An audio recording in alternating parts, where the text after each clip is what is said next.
Olá meus amigos, vim agradecer todos que inscreveu no meu canal no YouTube. E seja bem-vindos novos inscritos. Relato enviado por um inscrito. Antes de tudo peço que veja meus vídeos até o final, deixe seu joinha, inscreva-se e compartilhe. Seja todos bem-vindos. Rumo a 4.000 inscritos. A estrada sem fim. Nos arredores de uma pequena cidade chamada Milavém, havia uma estrada que os locais evitavam a todo custo, especialmente depois do anoitecer. Conhecida simplesmente como a Estrada Sem Fim, o trecho de asfalto estendia-se por quilômetros entre campos vazios e florestas escuras, sem sinalização e com poucos veículos que se aventuravam por ela. Não era uma autoestrada nem uma estrada principal, e muitos afirmaram que, uma vez que entrasse nela, você poderia dirigir durante horas sem chegar a lugar nenhum. As histórias sobre a estrada eram variadas, mas todas coincidiam em um ponto. Aqueles que se atreviam a dirigir por lá à noite muitas vezes não voltavam. Os poucos que o faziam relatavam encontros aterrorizantes, figuras que apareciam no meio do caminho, vozes do que saiam do rádio apesar de estar desligado, e o mais perturbador, a sensação de que o tempo estava distorcido. Os relógios dos veículos estavam ficando loucos, e o que pareciam ser alguns minutos se convertiam em horas, ou em alguns casos, dias. Então Caluan ouvia todas essas histórias desde criança. Tinha crescido em Milavém e, como muitos jovens locais, sempre tinha curioso sobre a Estrada Sem Fim. Aos 25 anos, era um jornalista independente que procurava sua grande história, algo que lhe desse o empurrão necessário na sua carreira. Então, quando soube que outra pessoa tinha desaparecido depois de dirigir na estrada, decidiu que era a sua chance de investigar o mistério e escrever um artigo que chamasse a atenção da mídia. Era uma noite sem lua quando Itá decidiu ir para a estrada. Com sua velha carrinha e câmera, ele se preparou mentalmente para qualquer coisa que pudesse encontrar. No início, tudo parecia normal. A estrada era como qualquer outra, bordada por campos vazios e algumas casas espalhadas. Mas quanto mais avançava, mais estranha ficava a atmosfera. O ar dentro do carro parecia denso, como se algo invisível pressionasse. Ligou o rádio para quebrar o silêncio, mas só recebeu estática, mesmo em estações locais que normalmente tinham um sinal claro. Os minutos passaram e a paisagem começou a mudar. Os campos desapareceram e as árvores escuras erguiam-se dos dois lados da estrada, seus galhos inclinando-se para o asfalto como se tentassem apanhá-lo. Então manteve a calma, anotando mentalmente as mudanças no ambiente. Mas logo, o nevoeiro começou a levantar-se. No início, era leve, mas em questão de minutos, tinha ficado tão espesso que mal conseguia ver alguns metros à frente. Reduziu a velocidade e acendeu as luzes altas, mas o nevoeiro parecia engolir a luz.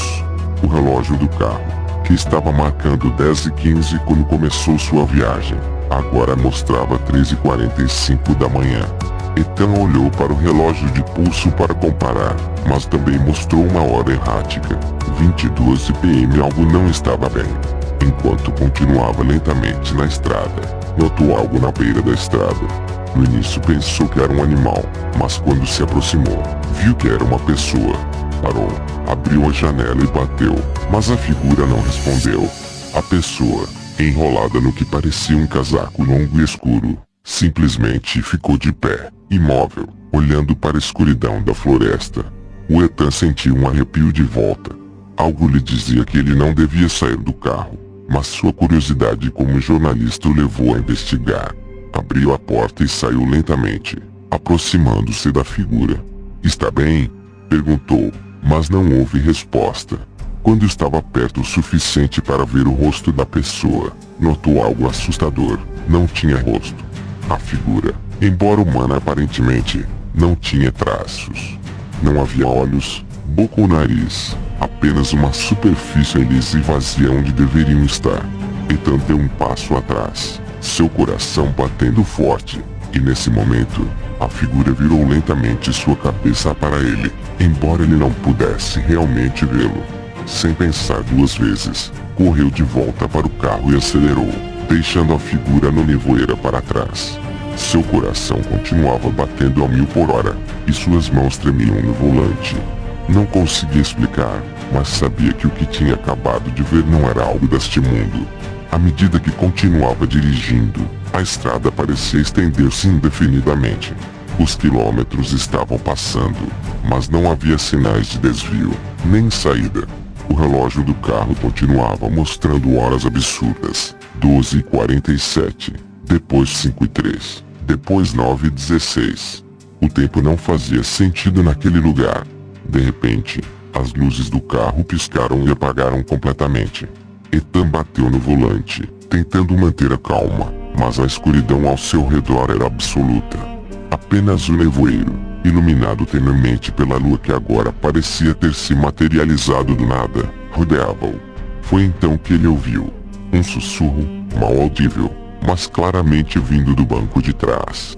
Ele virou a cabeça rapidamente, mas não estava lá ninguém. No entanto, o sussurro continuou, agora mais forte, repetindo seu nome. Ethan. A pele dele ficou arrebentada. Olhou pelo retrovisor e por um breve segundo viu algo na traseira do carro. Uma figura escura, com os mesmos traços faciais lisos que eu tinha visto antes na estrada. Estava sentada no banco de trás, observando-o sem olhos. Pisou no acelerador. Não importa para onde ia, só queria se afastar de tudo que estava no carro dele. Mas a paisagem não mudava. A estrada continuava a espalhar-se interminável, e o sussurro no seu ouvido ficava cada vez mais intenso, mais insistente. Finalmente viu uma luz ao longe. Parecia um sinal de vida, algo que indicava que tinha chegado a algum lugar. Com o coração na garganta, acelerou para a luz, esperando que fosse uma saída, uma estação de serviço, qualquer coisa. Mas quando chegou, percebeu a partida cruel que lhe tinha pregado a estrada. Tinha chegado ao mesmo lugar onde tinha começado. A carrinha dele estava parada em frente ao sinal de boas-vindas de Milavem. O relógio do carro estava marcando 10h15, exatamente na mesma hora que a viagem tinha começado. Confuso e aterrorizado, ele saiu do carro e olhou em volta, procurando algo que explicasse o que aconteceu. Mas a cidade estava silenciosa, como se nada tivesse acontecido. Ethan entrou rapidamente no carro e foi para casa. Quando chegou, decidiu não falar sobre o que tinha vivido nessa noite. Sabia que ninguém acreditaria nele, mas desde aquela noite, algo mudou nele. Muitas vezes acordava no meio da noite, com a sensação de que alguém estava a observá-lo. Às vezes, pensava ver uma figura escura no espelho da casa de banho ou no reflexo de uma janela. E o pior de tudo, às vezes, quando dirigia pelas ruas de Milavem, sentia que a estrada sob suas rodas não terminava, como se a estrada interminável tivesse o seguido. A estrada estava sempre lá, esperando, pronta para levar sua próxima vítima para o vazio interminável. Créditos a canal Histórias de Terror e Lendas Urbanas do canal do Kleber Shows. Sabemos que vocês adoram assistir nossos contos, e nós amamos compartilhar essas histórias com vocês. Mas agora, precisamos de um favor especial de quem realmente curte nosso canal no YouTube. Para que possamos continuar trazendo mais conteúdo incrível, precisamos que assistam aos nossos vídeos. Isso nos ajudará a monetizar nosso canal no YouTube e manter tudo funcionando. Então, se puderem tirar um tempinho para assistir, ficaremos imensamente gratos. Segue os links para vocês assistirem nossos vídeos. Assistam nossos vídeo-relatos, contos e histórias no canal no YouTube do Kleber Shows. Fonte: um inscrito do canal. Bem-vindos novos inscritos. Para quem não é inscrito, inscreva-se, compartilhe e volte sempre. Canal do Kleber Shows agradece pela sua visita. Volte sempre.